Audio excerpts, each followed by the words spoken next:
Bismillahirrahmanirrahim. Qala al-musannifu rahimahullah wa nafa'ana bihi wa bi ulumihi fid dharain. Iqra'u maca ranjeun kabeh. Iqra'u maca ranjeun kabeh ala mautakum ka pirang-pirang jalma manu maut ranjeun kabeh. Ala mautakum ka pirang-pirang jalma nu maut aranjeun kabeh surat Yasin kana surat Yasin. Rawahu ngariwayatkeun ka ieu hadis sa Ahmad Imam Ahmad.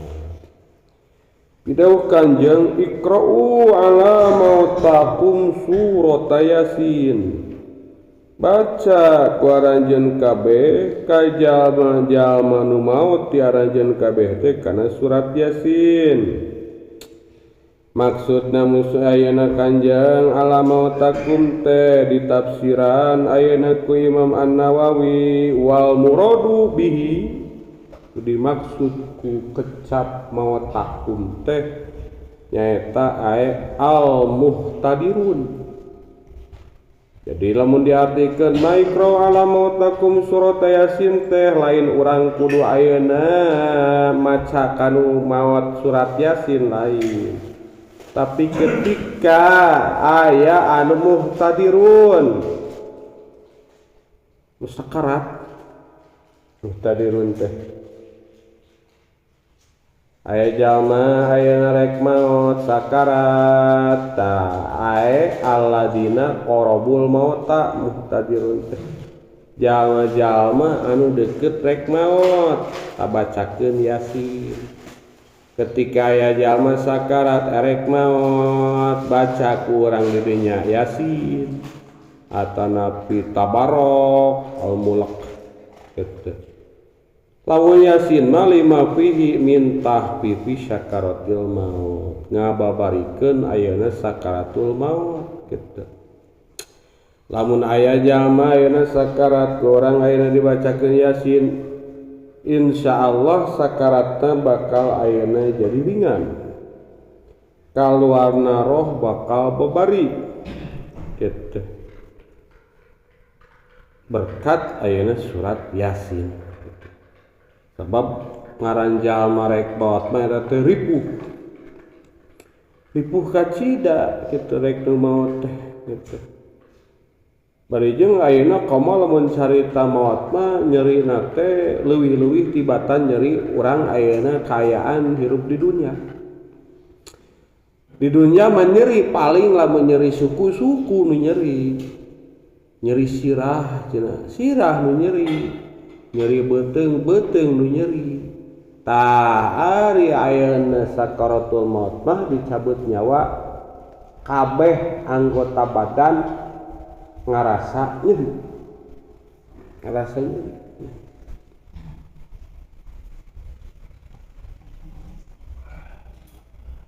Matak ayeuna kitu cek ayeuna Imam Nawawi sakaratul mauti adamu min an tudraka bil wasfi. Sakarat maut teh sakaratul maut eta leuwih gede leuwih agung tinimbang an tudraka bil wasfi. Antudrika bil wasfi anjeun ayeuna nemu bil wasfi kalawan nyipatanna. Jadi cek Imam Ghazali sakatul maut teh leuwih-leuwih ayeuna kitu tibatan ku urang dipikirkeun. Sabab li annaha in kita uruh anil jasad. Sabab sakaratul maut teh pegatna roh tina jasad. Roh urang lesot tina awak urang. Maot teh kitu. Emehna sakaratna. Ta ayeuna cek Imam Ghazali wa kullu udwin lahu nasibun minal alam. Sakabeh setiap anggota nasibun lahu nasibun ngabogaan bagean minal alam tina nyeri. Nah, jadi kabeh nyerina sakaratul maut mah. Leungeun nyeri, sirah nyeri, awak nyeri, suku nyeri, kabulu-bulu nyeri.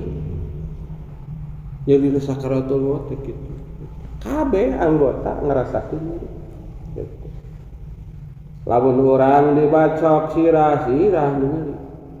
ditojos nyeri teh tah sakaratul maut mah leuwih nyeri ayeuna tinimbang dibacok, diduruk, diteul gitu. Kabeh anggota ngarasakeun ayeuna. Tah ketika aya jalma alamotakum teh aya muhtador teh muhtadiru terus sakarat bacakeun surat Yasin. Meh naon? Meh ayeuna kitu gampang bijilna roh. Jeung deui ayeuna meh ayeuna ngaringankeun kanyeri keur ayeuna jalma anu keur sakaratna. Yasin atau nabi tina sebagian hadis ayeuna surat Al-Mulk, Tabarok atau nabi nulian-lianna. Ulah ieu mah anu keur sakalat pada ngantep we. Karon calurik we. Budakna culik timiti nu gede dipikeun otik calurik nu maca Yasin eueuh hiji-hiji acan. Lainnya atuh kitu mah. Justru lamun urangnya mah ketika ayeuna kolot urang atau napi itu orang maut buru-buru nyekot Quran maca Yasin supaya naon meh teu nyeri teuing jeung babari kaluarna roh gitu.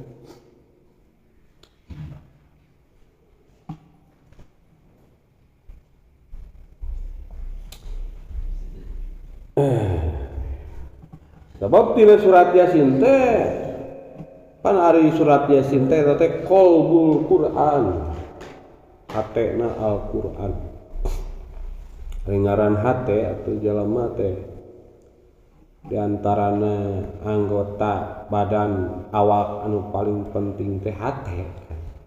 Usurna mata tina Al-Quran, usurna hatena Quran nya surat Yasin. Sabab lamun ditempo tina surat Yasin teh hiji ayeuna di jerona teh nerangkeun ka kawasan Allah. Kaduana ayeuna nerangkeun ayeuna di antara nu paling seueur tina surat Yasin mah janji-janji Allah bakal masihan surga keur jalma anu taat. Ras deui tina Yasin seueur bisyarah pambubungah ti Allah keur ayeuna setiap jalma mukmin. Tah kulantaran eusina Yasin nauhidkeun Allah di jerona ayeuna kitu dibejakeun ayeuna surga, kaendahan surga jeung bisyarah ayeuna kitu pangbubungah keur jalma mukmin atuh we nu keur sakarat ge bacakeun Yasin. Nih jadi pangbubungah meh ngaringankeun kana bebanna gitu. Malahan aya Yasin fadilah dibulak-balik ayeuna ayat-ayat tertentu eta ayeuna kitab Khazinatul Asrar. Ya naon bebas mana we.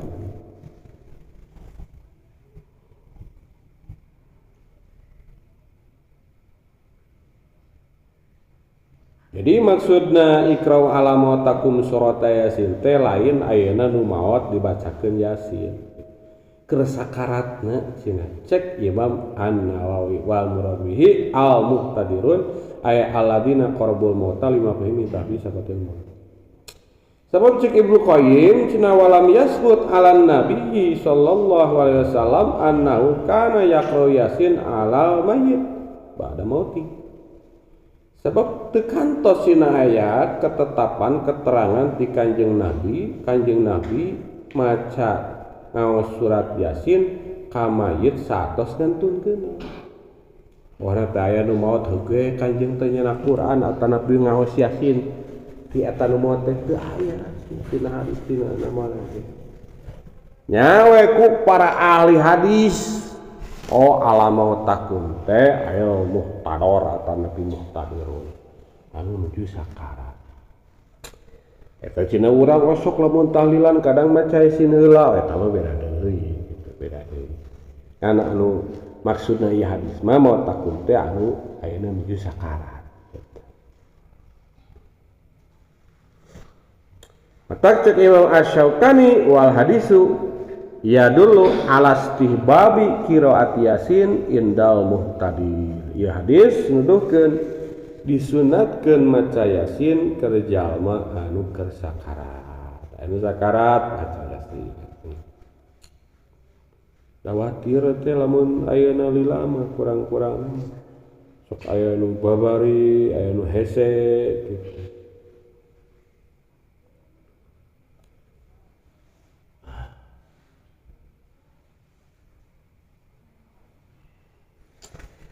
Pangariwayatkeun ka eta hadis ayeuna Imam Ahmad gitu. Salajengna aqalu mari panganu sakedik-kedikna perkara yujadu anu bakal dipanggihan itu mah di akhir zaman eta dirhamun halalun ayeuna dirham atanapi duit anu halal al ahwan atanapi ayeuna dulur yusuku anu ayeuna bisa dipercaya naon bihi kalawan itu ahun rawahu ngayatkeun ka itu hadis Ibnu Sakir an Ibnu Umar aqallu ma yujadu fi akhir zaman dirhamun halalun lupang saeutik-eutikna perkara anu sok dipanggihan di akhir zaman mah nyaeta duit halal, rizki halal. Jadi akhir zaman mah neangan duit halal teh bakal hese neangan duit halal teh gitu sebab campur gitu. Sebab ayeuna kitu cek ahli hadis mah su'ubatul halali fi akhir zaman laysat lin qito'iha hese nu halal di akhir zaman teh lain kulantaran pegatna nu halal lain dina hati geus eueuh nu halal hadis ieu teh pancek bi hadis nu pangsaeutikna perkara dipanggihan di akhir zaman mah duit halal rezeki halal lain dina hati nu halal geus eueuh aya kitu walakin likil latiman yatluhu bisidkin wa waroin tetapi na kulantaran seetikna jalma anu neangan ayeuna kitu nu halal teh kalawan ayeuna bener-bener kalawan jujur jeung waro ari nu halal mah aya ngan ieu pelakuna ieu kitu hese ayeuna kitu akhir zaman mah lamun rek jujur teh bener kurang-kurang hese aya di campuran meureun ngabohong wae mah ngabohong wae mah aya nipu wae mah aya we mah tak hese kitu dirhamun halalun teh mulus kitu dirhamun halalun duit halal rezeki halal hese coba tuh komo ayeuna mah hayang gawe ka pabrik kudu nyogok heula aya duit paleleueur anggun ayeuna nyeun hiji jeunan kadang aya oplosan teh urang hese bener eta kitu urang cenah batian tak anu hese teh lain nu halalna tapi pelakuna hese ayeuna jujurna jeung apikna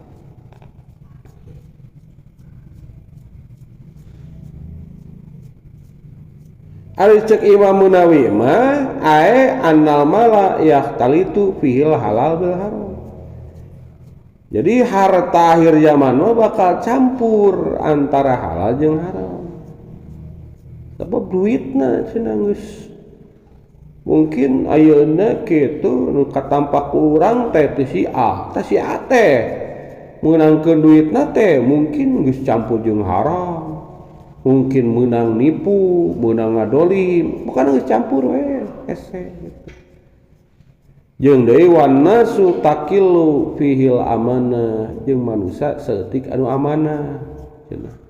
Fala yujadu ila nadhiron. Teu bisa dipanggihan manusia teh anu amanah teh lintang ti nadhiron langka. Jarang cenah nu bisa amanah nu jujur teh akhir zaman mah. Tak hese kitu. Akhir zaman bakal sabalikna justru duit teh bakal anu nya teu pasti halal atanapi nu haram lolobana teh hese neangan umurni halal teh hese sedengkeun kan dirhamun halalun eta kakuatan keur ibadah ketika ayeuna urang ayeuna kitu dahar atanapi nganapakahan deusina hasil tina nu halal bakal babari kana taat teh dan bersih mah osok lancar kali itu. Sepeda rantena kotor sejeger bedan teh majuna teh berat we dibosehna teh. Tapi lamun ayeuna kitu bersih hampan biasanya gitu. Tak lantaran ayeuna kitu manusia hese ayeuna amanah itu antukna hese atuh neangan dirhamun halal dikeun halal teh.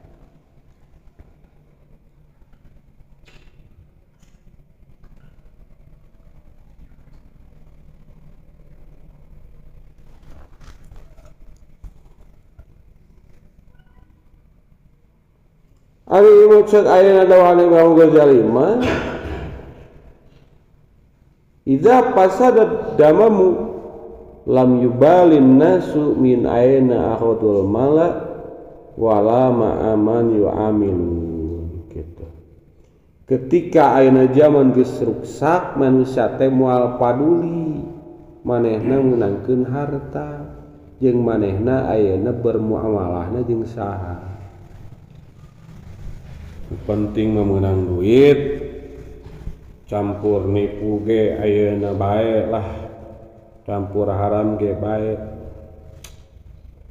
Nu penting menang duit bae lah muamalah jeung saha ge ayeuna kitu. Ari cek Imam ayeuna Syekh Ali Al-Qari mah ya teh jamaah hadis baina fasadil mal wa fasadir rijal. Ya teh ngumpulkeun antara ruksakna harta jeung ruksakna ayeuna jelema cenah akhir zaman. Wakilahuma min asyrati syaah taeta duana tanda ayeuna tanda kiamat.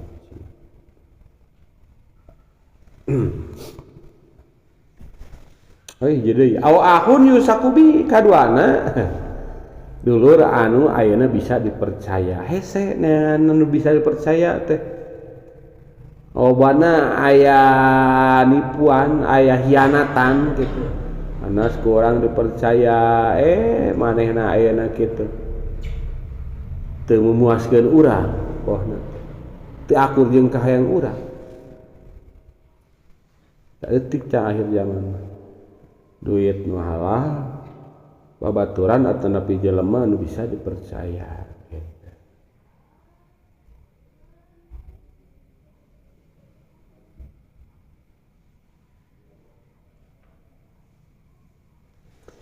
Ngariwatkeun eta hadis Ibnu Asakir ti Ibni Umar.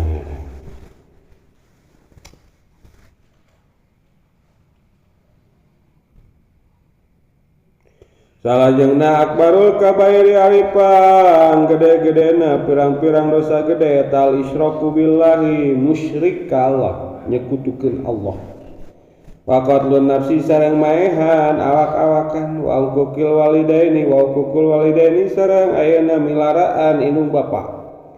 Wa qaulu zuri sareng ucapan ayeuna anu lacut. Wahu ngeriwayatkeun ka hadis Al-Bukhari Imam Bukhari. Akbarul kabair al-isyraku billah, panggede-gedena dosa gede teh nyata musyrik ka Allah.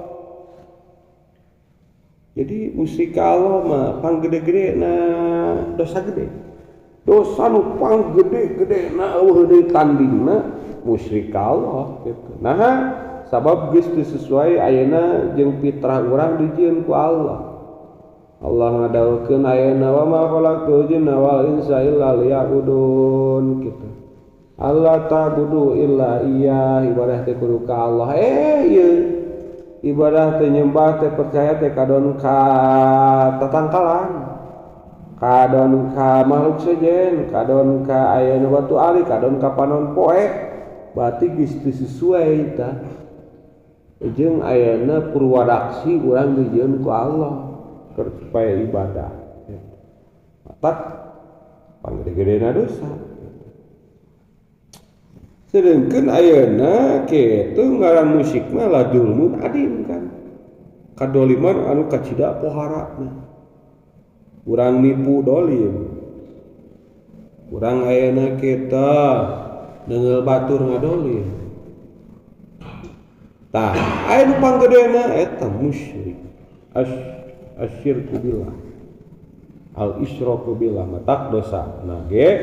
Innallaha la yaghfiru ayyushraka bihi wa yaghfiru ma duna dzalik.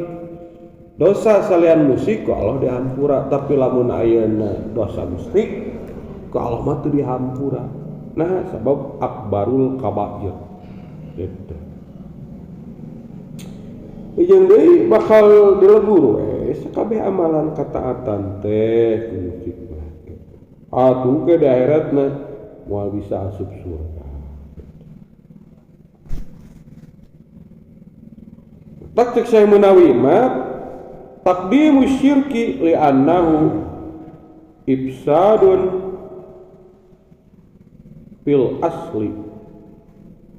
Naon betna ieu hadis diheulakeun upang gedena teh dosa gede teh musyrik li'annahu ifsadun fil asli, sabab musyrik mah ngaruksak fil asli dina ayeuna pada pokokna. Pokok nu ngaruksak mah musyrik. Geus teu percaya ka Allah eta. Geus teu nganggap Allah teh ayeuna kawasa.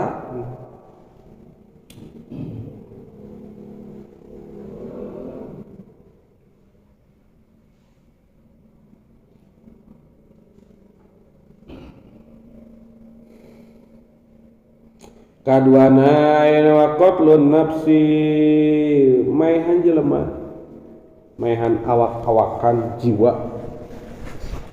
Eta dosa gedena, sabab jelema teh ayeuna dedemelan Allah walaqad karomna bani Adam. Jelema teh geus dimuliakeun ku Allah. Dialuskeun bentukna ge pang alus-alusna dademelan Allah saalaman dunya dina kahirupan jelema.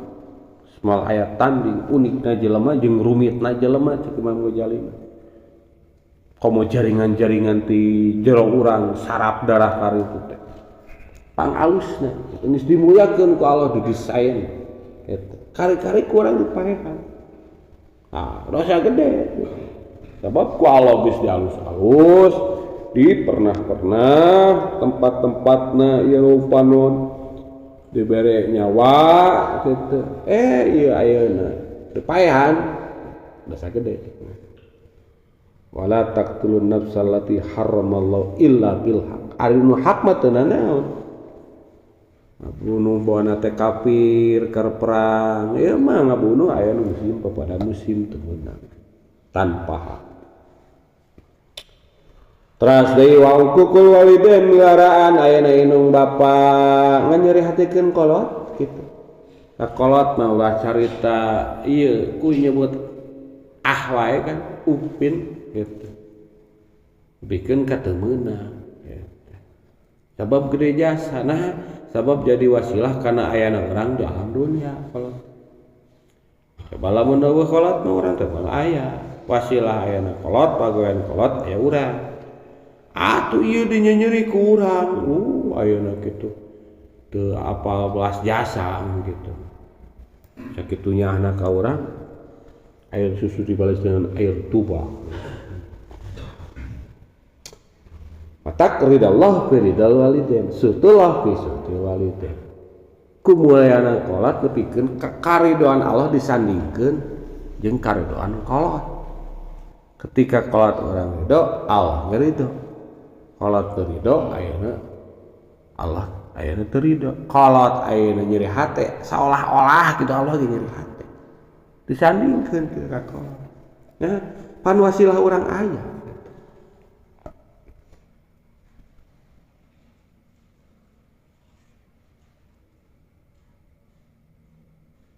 Wa qaulu zur jeung ucapan lacut gitu.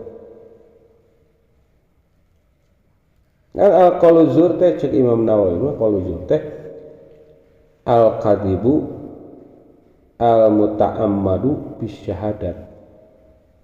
Kebohongan anu disengaja dalam persaksian. Urang jadi saksi kulantaran dibayar kudu ngameunangkeun ayeuna A banyak sian si A gitu ngabohong gitu eta qaulu zur cek Imam Nawawi gitu. Termasuk oge qaulu zur teh naon ucapan-ucapan ayeuna anu teu sae gitu.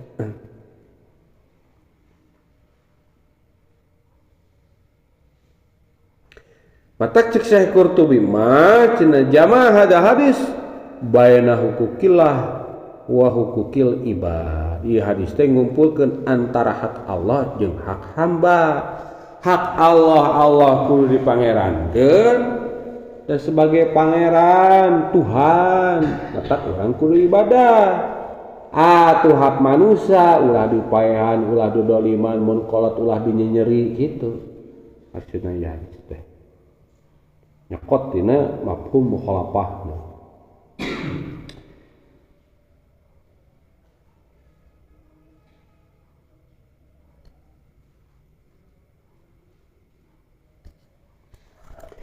Salajengna akfiru keranyerkeun aranjeun kabeh dzikrul mauti kana eling emut kana maut painahu mangka saesuna itu dzikrul maut eta yumahisu bakal ngalebur itu dzikrul maut adunuba kana pirang-pirang dosa wa zahidu jeung bakal napakeun ngazuhudkeun dzikrul maut di dunya pain zakartumu mangka lamun ayeuna emut aranjeun kabeh kana itu dzikrul maut indal gina nalika ayeuna kitu sugih hadamahu mangka bakal ngaruntuhkeun dzikrul maut kana itu gina pain zakartumuhu jeung lamun ayeuna nutur anjeun eling anjeun kana itu dzikrul maut indal fakri nalika fakir arzakum mangka bakal ngaridokeun dzikrul maut ka aranjeun kabeh bi aisyikum kalawan kahirupan aranjeun kabeh. Rawahu ngarawekeun ka hadis Ibnu Abi Dunya an Anas fi sahabat Anas. Akhiru dzikrul maut lobakeun ku anjeun teh inget kana maut. Sok cenah lobakeun sing loba inget kana maut teh. Meureun urang teh ayeuna kitu ngadenge ayeuna pas innalillahi lamur urang bahwa urang ge supageto komo ayeuna sok geuringan wae aya nu maot ayeuna teu geuring teu naon mah pujaah teh bahwa urang ge ayeuna kitu jiga si anu nyapak-nyapak ayeuna dicabut terus teh sieun timbul ka sieun timbul balik pikir tadina talangka ibadah jadi betul ibadah tadina loba ayeuna seperti kodoaneun tina sifatna ibadah buru-buru dikodoan bohna tingkat-tingkatkeun ibadah tak cek anjeun akhiru dzikrul maut kedah nyeurkeun aranjeun kabeh emut kana maut nah bet kudu loba inget kana maut sabab maut mah pasti bakal datang yakin moal aya kayakinan lintang ti anu saperti maut moal aya yakin hak al mautu hakun kitu al mautu babun wa kullu nas dakhil jika panto kabeh manusia bakal asup tak kulantaran mau tuh pasti bakal datang kurang kudu diinget-inget amun urang aya nu rek datang pasti bakal datang na mana kudu diinget-inget kan contoh urang rek katamuan bohna hiji tamu katakanlah tamu anu spesial gitu rek pejabat rek naon tapi urang teh dusi siapan kan pabekalan keur nyuguhanna gitu bisi sakalieun ayeuna datang siap ya keur nyuguhanna tah mau teh kulantaran pasti bakal datang kudu loba diinget-inget maksudna diinget teh keur persiapan istidad meh ayeuna pas dihayukeun teh bohna teh urang geus siap urang ieu cek nu ngaji di dieu geus asabari genepnya 7 miti mang saha Mang Hasim geus Mang Hasim ayaya geus ayayan Kang Mimin geus Kang Mimin kasaha Mang Ahid ka Mang Enar ka Kang Ucup oh Mang Aman heula Mang Aman ka Mang Ucup 7 babaturan urang anu tadi ngagigeureun urang ngobrol heureuy biasa seuri tangke ge urang mun mau teh jiga kitu maju beda kitu 7 babaturan urang ngaji gitu. Mudah-mudahan aranjeuna ayeuna janten ahli surga. Ahli pangajian lah yakin da keresep kabeh ge keresep ngaji gitu. Oh kadayana ge aya nu balik muludan maotna teh anu keresep ngaji wah. Ari tina tanda-tanda mah pastilah insyaallah husnul khotimah. Taya akhiru dzikrul maut. Ari cek Syekh Munawi mah akhiru dzikrul maut teh aya dawabut tapakuri pihak. Kudu selalu ngalanggengkeun mikirkeun maut. Ulah kajonjonan hirup cenah.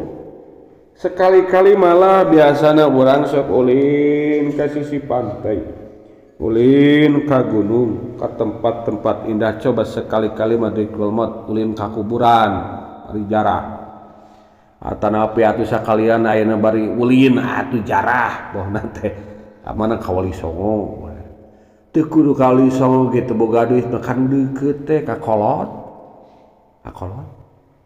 kadang urang mah sok salah kadang ari kanu jauh para wali diburu ari ka kolot sorangan kuat ka teu ol acan bet gede jasa mana antara ayeuna kolot jeung ayeuna nu jauh atuh gedean kolot lain dina harti ulama ngan atuh ka kolot teh kudu jarah ngiriman geus puguh kudu ulah teh kolot tara dikiriman kolot ayeuna tara dijarahan ari kanu jauh kuat ka diberi rela ngaluarkeun duit eta nu salah enggak sae imagine good that's it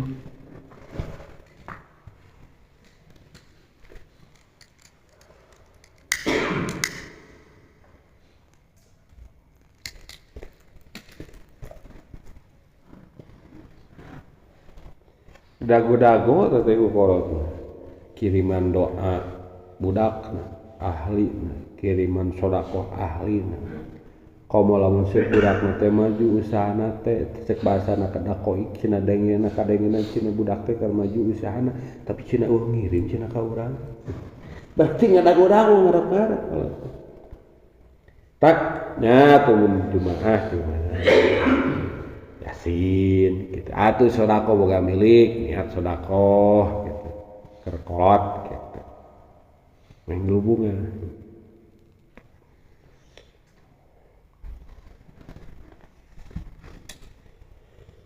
Jadi kudu ngalobakeun dzikrul maut sabab tina dzikrul maut hiji hayatul qalbi bakal hirup hate insyaallah moal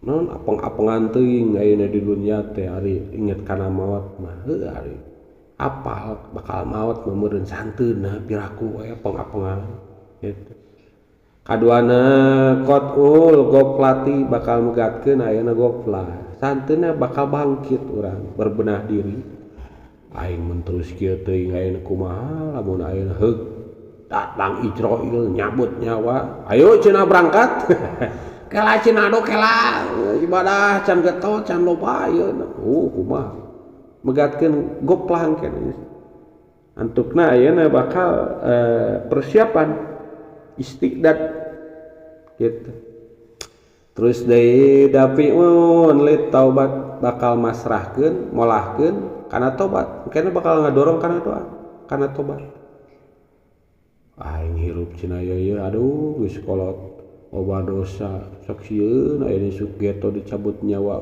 inget urang teh boga dosa anu tobatan gitu tah tamade sababun lil istidad lil akhirah jadi sabab persiapan ke akhirat eta padilah dina dzikrul maut hate bakal hirup moal poek teuing jeung hate bakal leuleus terus deui ayeuna hirup moal ayeuna goplah teuing bakal bangkit kana taat jeung bakal ngadorong kana tobat jeung jadi sebab persiapan ayeuna akhirat.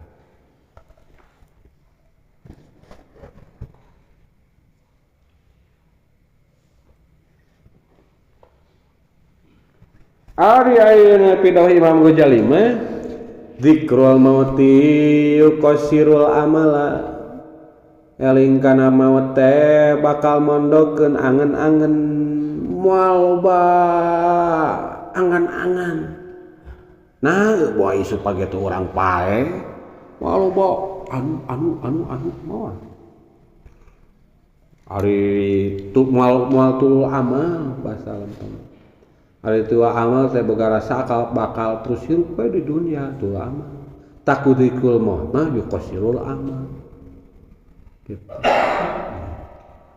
Wa yuhawwinu amra dunya deui cenah. Wa yuhawwinu amra dunya jeung bakal ngagampangkeun ku ayeuna dikrul maut amra dunya urusan dunya teh bakal babari gara. Nah, ada pola pikirna prinsipna lain boy supaya kitu ge pae. Eta cenah aya duit aya dahareun pake naon? Ah ajeuna pembangunan pesantren. Eta nya dahareun salah bikeun. Atuh cenah geus tuna we keur isuk boy supaya cenah pan kitu bahasana ge. Bakal mudah we.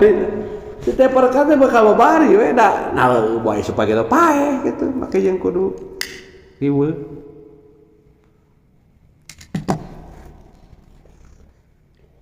Eta sih Imam Ghazali bakal ngagampangkeun ayeuna wa yuhawinu amra dunya. Terus di wayah milu ala taubati bakal ngedorong kana tobat.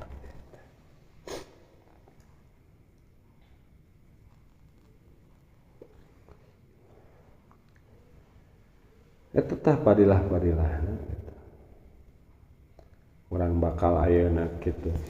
Nobatan dosa-dosa mulai ayeuna urang beramal soleh taat atuh ketika meunang musibah bakal sabar bae we lah ngaran di dunya isuk ge pagi-pagi pae mereka kitu jeung bakal bebokalan.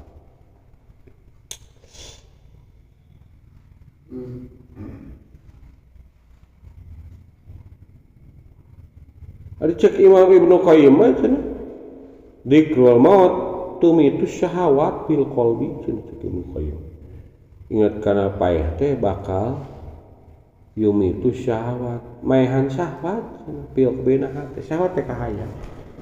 Moal bating kahayang nu sifatna duniawi lamun ayeuna urang bener-bener inget kana paeh. Nu aya teh mun isuk pagi teh paeh kumaha. Wa yuhyi fihi ma'aniyal ikhlas jeung bakal ngahirupkeun fihi ku itu ayeuna dikul maut teh ma'aniyal ikhlas makna ikhlas jeung hirup bakal ikhlas migawena naon teh nah jadi tujuanna keur bekal akhirat gitu. Nah otakna teh aing pae gitu. Standarna otakna teh kitu gitu. Salajengna cekna ieu hadis fa innahu yumahisud dunum ku ayeuna eling kana ayeuna maut ingat kana paeh bakal ngalebur dosa. Dosa leutik ari dosa gede mah kudu ditobatan. Dosa leutik muruluk kerek ku inget ge. Mayan kan. Wa yuzahidu fid dunya jeung bakal ngajuhudkeun ayeuna di masalah dunia. Nah, da cek tadi teh prinsipna isuk kitu aing pae. Atuh dunia masalah dunia adalah paribasana teu ambil pusing.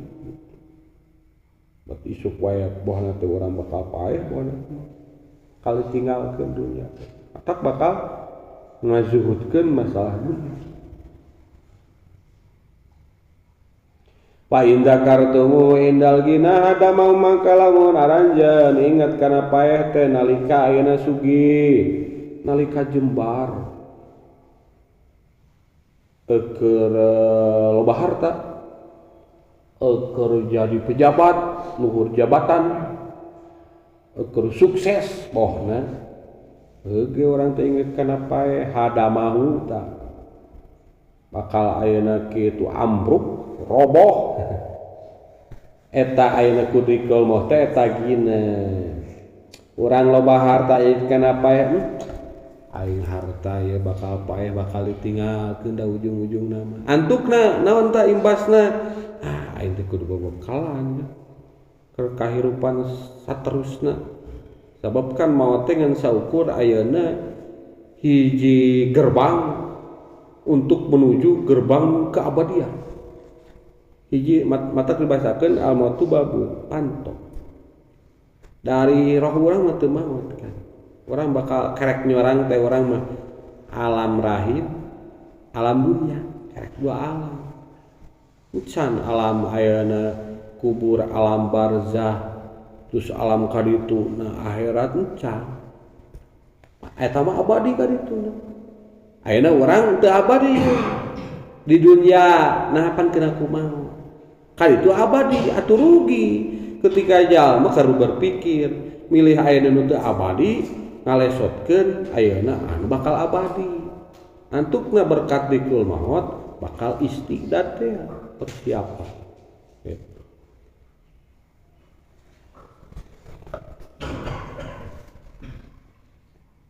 Mata ketika aya jalma ayeuna eling kana maot kekayaan indal gina ancur taro rubuh eta ayeuna algina teh keur boga jabatan inget kana maot naon bagakeun cenah ieu nu tadina patang-tang patenteng inget kana maot heura aing cenah nya hirup bet kieu asa boga jabatan cenah ieu upak dada padahal ayeuna baja urang bakal paeh antukeun tadinya sombong malah sombong nu boga harta bakal malahkeun harta keur bebekalan bakal kitu maksudna nu tadina ujub ria ayeuna kitu bakal moal ujub ria tina amal maksudna gina wa inda kartumu inda fakri jeung lamun ayeuna urang inget kana pae nalika pakir urang teu boga naon harta teu boga keur harge hese neangan pagawean hese ardokum bi aisyikum maka matak ngaridokeun kahirupan urang baelah mun da dunya mah malu apa teu boga kieu saeutik saban ke di akhirat lah boy supaya enjoy hirup teh kitu sanajan wae kok pamajikan nah supaya teh pae ngaon kieu urang alhamdulillah bisa dahar ge paling kitu ngomongna teh matak pantes tadi cek Imam Ghazali bakal yuhawina amra dunya kudikul maut papari urusan dunya teh standarna ayeuna kitu prinsipna dunya mah moal dibawa paeh gitu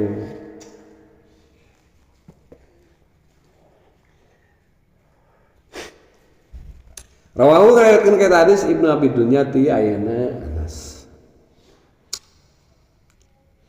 salajengna ayeuna kitu aksiru keranyeurkeun rajin kabeh minas salati tina maca shalawat alayya ka kaula fi yaumil jum'ati dina poe Jumat wa lailatil jum'ati jeung wengian poe Jumat paman pahala maka sing saja medamel man dalika kana itu ayeuna ngalobahkeun shalawat ya kuntu mangka bakal aya kaula lahu keur itu man eta syahidan anu nyaksian wasyafi'an jeung anu nyapaatan yaumul kiamati di poe kiamat rawahul Baihaqi an Anas ngariwayatkeun kana hadis Imam Baihaqi ti ayeuna sahabat Anas pideuh kanjeng aksiru minas salat alayya seueurkeun ku arajan teh maca shalawat ka kaula cenah fi yaumil jumu'ah na poe Jumat lobakeun shalawat erek sallallahu ala Muhammad mangga bade tanhalu mangga bade tunji mangga bade nuroyah mangga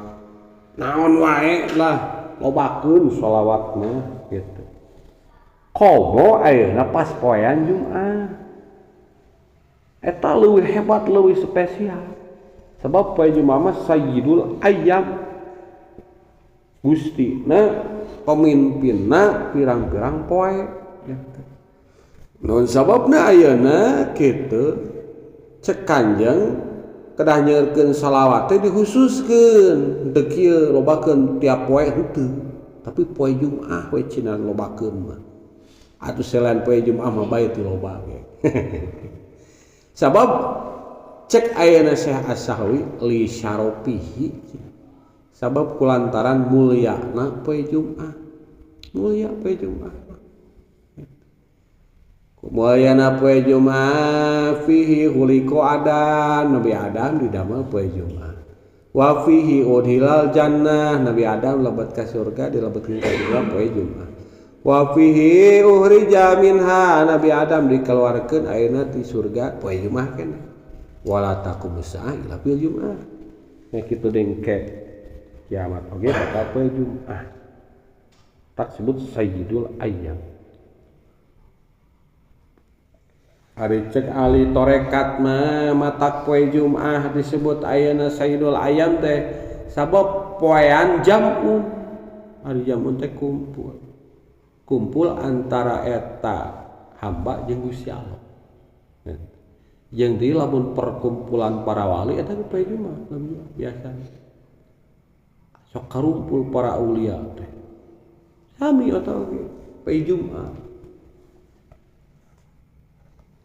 tak di spesial ke poe Jumaah mau istimewa tah ieu maca sholawat seueurkeun cenah poe Jumaah biasana poe biasa ayeuna ngan 3 kali poe Jumaah mah atuh 100 naon deui sholawatna mah walailatul Jumaah nya ge peutingan Jumaah pokona Jumaah rek beurangna rek peutingna seueurkeun ayeuna kitu maca sholawat cek sa cek Kanjeng anu miwarangna ge kitu mata cek sahawi ma as-shalatu ala nabi tujibu ridallah ari maca shalawat ka Kanjeng Nabi teh eta tujibu ridallah ngamistikeun meunang ridho Allah urang we ngalobakeun shalawat insyaallah Allah ridho ketika Allah ridho mah atuh dosa kitu mah dihampura urang boga babaturan aya salasa eutik mah kulantaran urang geus best friend atanapi kolot kabudakan salasa eutik mah teu naon jama. Ta urang ketika loba sholawat eta teh pan ngamistikeun kenging ridho Allah. Atuh geus meunang ridho Allah mah naon deui eta nu piarep teh. Waridho kamat nubi nu tarukang dikir hayang teh ridona Allah. Matak urang meunangkeun ridho Allah rek jalur mana ye? Nah rek resep dikir, resep sholawat, resep tina sodaqoh nu boga harta, tina ayeuna ngawulukan nu boga ilmu, ayeuna ngaji lamun urang resep thalabul ilmi, mangga seueur. Ngan di antarana ieu mah mun cek Kanjeng diekeun sholawat eta meunangkeun ridho Allah. Pira Syekh Sahawi salajengna wa man radhiyallahu anhu ghafara lahu tuh.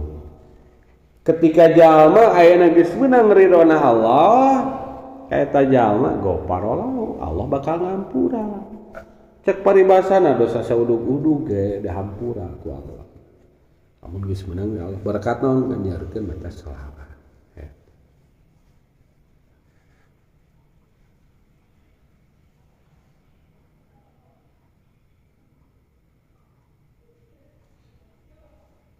paman pala dalika sing saja mindamel ayeuna nyeurkeun sholawat ka Kanjeng dina poean Jumaah atanapi wengian Jumaah naon taburuhna cek Kanjeng kuntu lahu syahidan kaula bakal ayeuna jadi keur eta jalma nu nyeurkeun sholawat ka Kanjeng teh eta syahidan wa syafian yaumul qiyamah syahidan anu nyaksian cek ayeuna ahli muhaddisin ae asyhadu lahu bil iman wal ikhlas maksudna teh cek Kanjeng asyhadu lahu kaula bakal nyaksian ka eta jalma bil iman wal ikhlas kana imanna jeung ikhlasna cek basa lempengna mah jadi imanna jalma ahli sholawat tukang sholawatna geus we aya stempel ti Kanjeng gitu. Aya stempel lang ti Kanjeng cap ti Kanjengan beda atuh aya cap ti Kanjeng bedakeun nilai wa syafi'an deui jeung anu nyepaatan ae atawassatu lahu fil magfirah tegasna kaula bakal ayeuna atawassalu meureun teh bakal jadi ayeuna nyukang lantaranan keur eta jalma teh fil magfirah tina dihampuranna dosa jadi meunang syafaat tah pitulung ti Kanjeng di poe kiamat teh gitu. Malahan deui numpang seueur maca salat pan pangdekeutna majelisna di poe kiamat di surga caket sareng Kanjeng.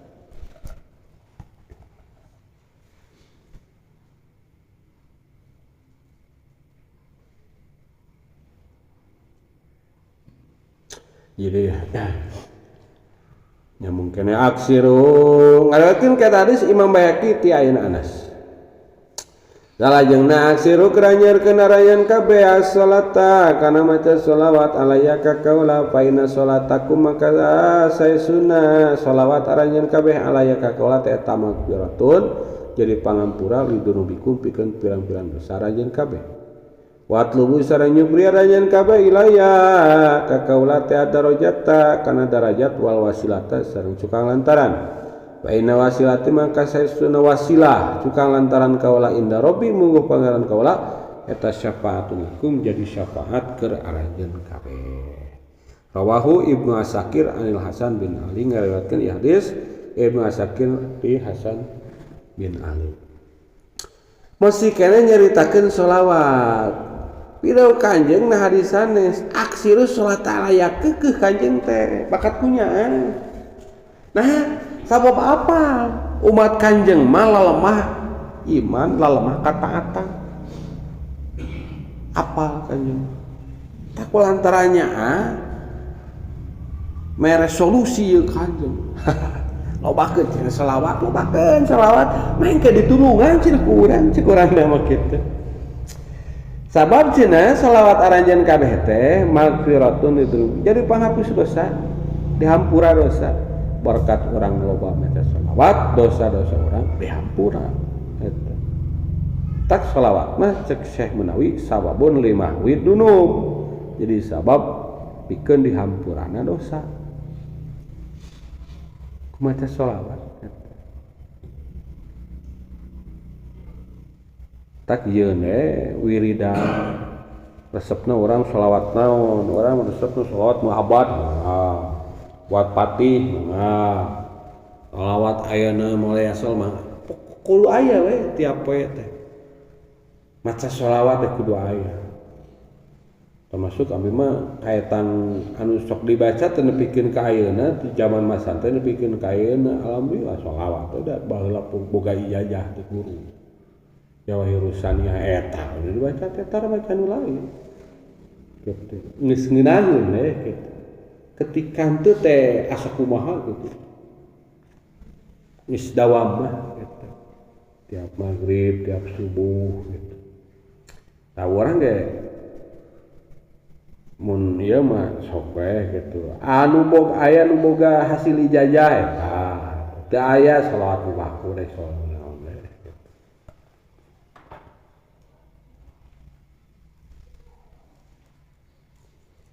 kalau nulis hajian dek di ijazahku tapi da encan hajina erek ieu heula ka Kanjeng mungkin ieu heula meh leuwih mantep gitu urang nulis sejarah ka Kanjeng ijazahkeun ke sok dibaca ku abdi gitu Jawahirusaniah namina teh kumpulan sholawat gitu nya saterang abdi mah asa raos kana hate teh kana hate kana kahirupan teh ngeunaheun gitu adem boga teger di hate teh gitu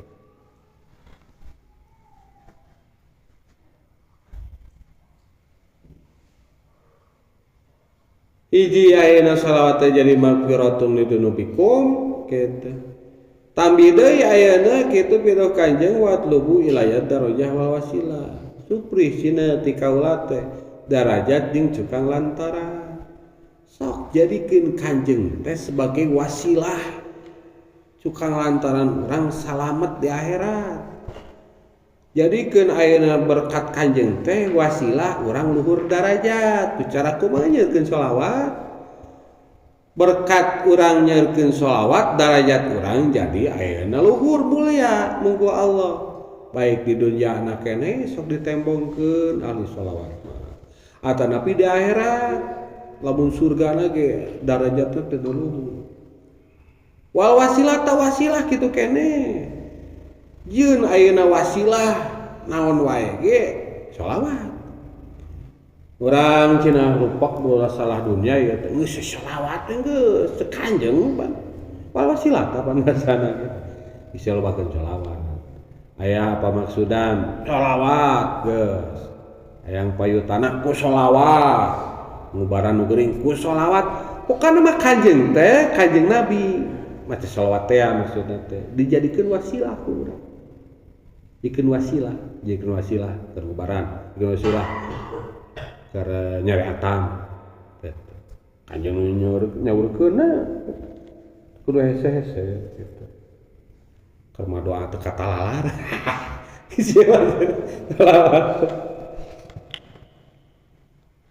Fa inna wasilati inna rabbi syafa'atul lakum sabab wasilah kaula mah cek Kanjeng mungguh pangeran kaula teh itu adalah syafaat pertolongan keur aranjeun kabeh ketika urang berwasilah atas nama Kanjeng tah ku cara bohana teh sholawat eta teh pitulung jadi pitulung keur urang eta sok aya basa muntina doa Allahumma inni atawassalu ketu ilaika atanapi bihabibika panu ba kitu bahasa teh kitu sok disebut teh tawasul gitu.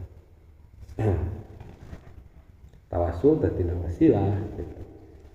Jadi urang nyeun cukang lantaran ku saya eta kudu ku urang dihadiah Kanjeng para anbiya para wali Syekhul Qadir jeung nu lian-lianna jalma saleh gitu. Tadi jadikeun wasilah ku urang. Gitu. Jadi make orang dalam gitu. Seolah-olah make orang dalam gitu. Ari urang langsung masuk contoh seperti urang kana taat tetapi beuki kan urang. Kadang dosa teh can tobatan kene. Ari hayang kan asup surga, salamet di akhirat. Teu modal teh mana kan. Tangis cek Kanjeng lobahkeun sholawat atuh sia teh cenah hirup kitu. Bahasa lempengna gitu mun bawarina ke ditulungan ku kaula nyanger bakeula cenah di neraka sakedeung mah 1000 tahun mohna gitu ngan santeuna teu kholidina piha gitu bisa diharapkeun coba kafirin mah kholidina piha rek sakumaha ieu gitu.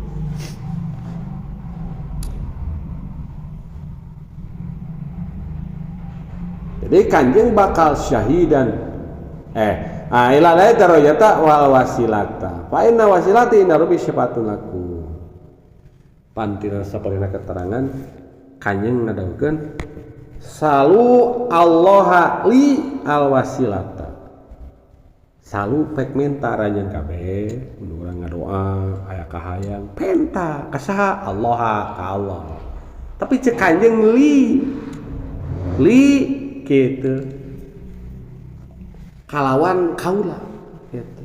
Al wasilata kana wasilah. Jadi cek bahasa ayeuna gampang nama. Ye urang.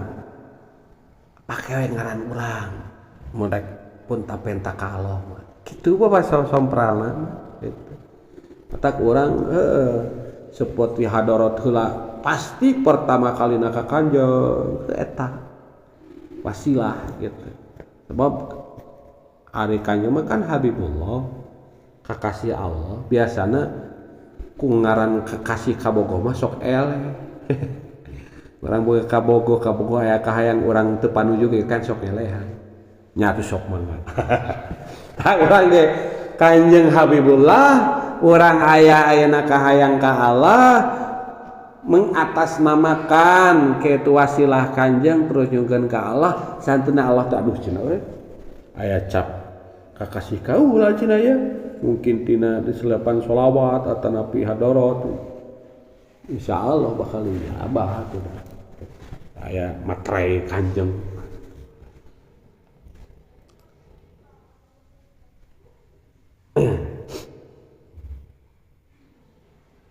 Seueur padilah sholawat mah gitu. Seueur kapugur tos dicaroskeun ieu. Rawahu Ibnu Asakir anil Hasan bin Ali. Ngarekeun ayeuna ka eta hadis Ibnu Asakir ti Hasan bin Ali. Aksiru min tilawatil Qur'an Al-Fatihah.